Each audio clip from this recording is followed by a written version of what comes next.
নমস্কার, আপনারা দেখছেন ফ্রি পাবলিক পেদানি দেওয়া নিউজ, আর আমি আপনাদের সঙ্গে আপনাদের প্রিয় সঞ্চালক শেনু গুপ্তা।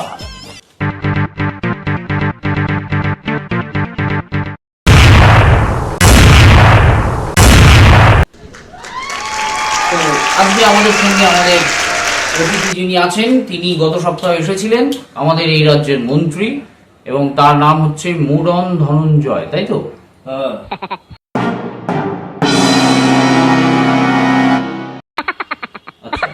তো মুডন ধনঞ্জয় বাবু, আপনার কি সেই দপ্তরের নামটা কি মনে পড়েছে? একদম দপ্তরের নাম মনে পড়ে গেছে। আমি শিক্ষা দপ্তরের মন্ত্রী ছিলাম।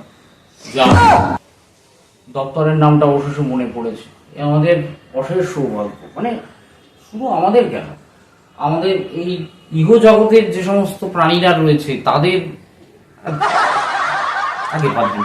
হ্যাঁ, তো আপনি আমাকে একটা কথা বলুন, সেটা হচ্ছে যে আপনার বিপক্ষে কিন্তু অভিযোগ যে আপনি প্রচুর লোককে চাকরি পাইয়ে দিয়েছেন এবং সেই লোকেদের কাছ থেকে চাকরি বিনিময়ে আপনি টাকা নিয়েছেন, আর তার জন্য কিন্তু যোগ্য প্রার্থীরা চাকরি পায়।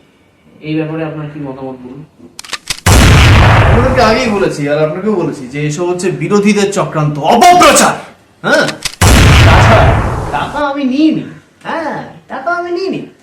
দেখুন, কিছু মানুষ ভালোবেসে আমাকে খাট ভাঙা খাট উপহার দিত, তো তাদের বিনিময়ে আমি একটু হেল্প করে দিতাম। That's it. খাট ভাঙার খাট মানে বুঝলেন না তো? বুঝিয়ে দিচ্ছি। দেখুন, খাট নাড়াতে নাড়াতে একসময় খাট ভেঙে যাবেই। ওকে, এবার সেই খাট ভাঙার আগে আমাদেরকে তারা মানে আমাকে দিত আর কি নতুন খাট। এবার আপনার যদি কেউ উপকার হয়, আপনার একটা কৃতজ্ঞতা বোধ আছে, তো বিনিময়ে আমি দিতাম চাকরি। সেরকম। আরে কি জায়গা বলছেন আপনি? আপনার বান্ধবীর সঙ্গে বসে খাট ভাঙবেন আর তার জন্য অন্য কেউ আপনাকে সে খাট কিনে দেবে, আর তার বিনিময়ে সে সরকারি চাকরি পাবে? আশ্চর্য ব্যাপার তো। উত্তেজিত হয়ে যাচ্ছেন কেন? তো উত্তেজিত হবো না। শান্তন। মানবিকতার খাতি, বুঝেন না। Next question. মানবিক। আচ্ছা, আপনি নাকি আগে খুব ভালো ক্রিকেট খেলতেন? হ্যাঁ, তা খেলতাম। তো এখন খেলেন? না, এখন আমি ডাবল ভলিবলটা প্রেফার করি। ডাবল ভলিবল মানে এটা কি অলিম্পিকের নতুন খেলা এসছে নাকি? জানেন না? দেখুন, ভলিবল আমার একটা দিয়ে হয় না, দুটো না। হ্যাঁ, দুটো ভলিবল? জানেন? এইরকম কোনো খেলা হয়ই না, দূর। দেখুন, ব্যাপারটা হচ্ছে যে এই ভলিবলটা সেই ভলিবল নয়, স্পেশাল ভলিবল। এটা খাটের উপরে খেলতে হয়। হাতের উপরে ভলিবল? নরম নরম ভলিবল খাটের উপরে। হ্যাঁ, বেশ সুন্দর। এই আবার আপনি হাত দিয়ে সমস্ত দেখাচ্ছেন। আপনাকে আমি বারণ করলাম যে এটা ফ্যামিলি শুরু, এখানে এই সমস্ত করা যাবে না। আপনি একদম কথা শোনেন না। হাত নিচে নামান, হাত নিচে নামান বলছি। বোঝেন না? বুঝিয়ে দেবো একদিন। ভালো কথা বললাম না। The next. আর নেক্সট আপনার সাথে কথা বলে আমার মানে আমার সবকিছু মানে আপনি যা যা বলেছেন এতক্ষণ পর্যন্ত, তাতে মানে আমাদের চক্ষু, কর্ণ, নাসিকা, জিহ্বা, ত্বক মানে সমস্ত কিছু আর কি ধন্য হয়ে গেছে। কিডনি, লিভার, পাঁজর, মানে আমি আপনাকে প্রত্যেকটা অর্গ্যান যদি একবার করে দেখাতে পারতাম না, মানে তাহলে আমি আপনাকে খুলে দেখিয়ে দিতাম যে তারা কি লেভেলের মানে আর কি ধন্য হয়েছে আপনার এই অমৃতবাণী শুনে। অল্পই বড্ড বেশি উত্তেজিত হয়ে শান্ত শান্ত থাকতে শিখুন, বুঝলেন? আচ্ছা, আপনি ওই কিসের মন্ত্রী ছিলেন যেন? সে খাট নাড়ানোর না, মানে একটা কোনো দপ্তরের মন্ত্রী ছিলেন তো।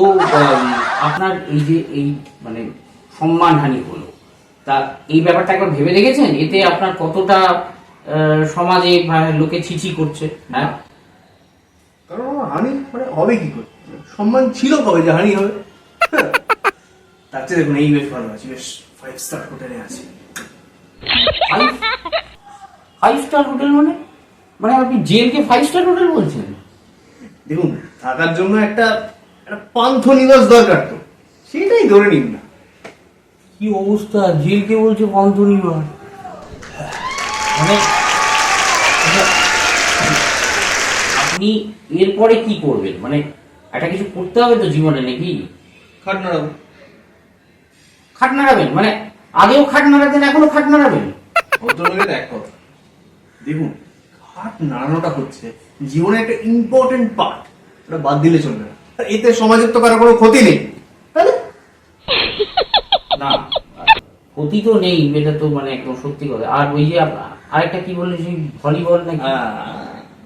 ডাবল ভলিবল, ঠিক করে বলুন। ডাবল ভলিবলটা হচ্ছে ওই খাট নাড়ানোর সঙ্গে একটা ইন্টিগ্রাল পার্ট, ওটা বাদ দেবেন। তা আপনি এই খাট নাড়ানো, ডবল ভলিবল খেলা, এই সমস্ত কিছু বাদ দিয়ে আর কোনো কাজ পারেন নাকি পারেন না? মানে কিছু তো একটা পারতেন নিশ্চয়ই, মানে এতদিন মন্ত্রী ছিল, পারি। এতদিন। পারি।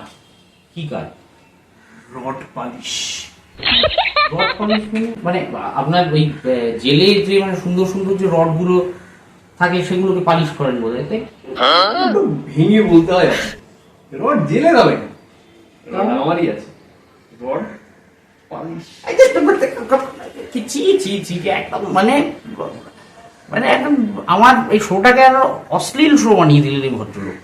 মানে প্লিজ আমাকে আমাদের আমাদের ক্ষমা দিন, আমাদের ছেড়ে দিন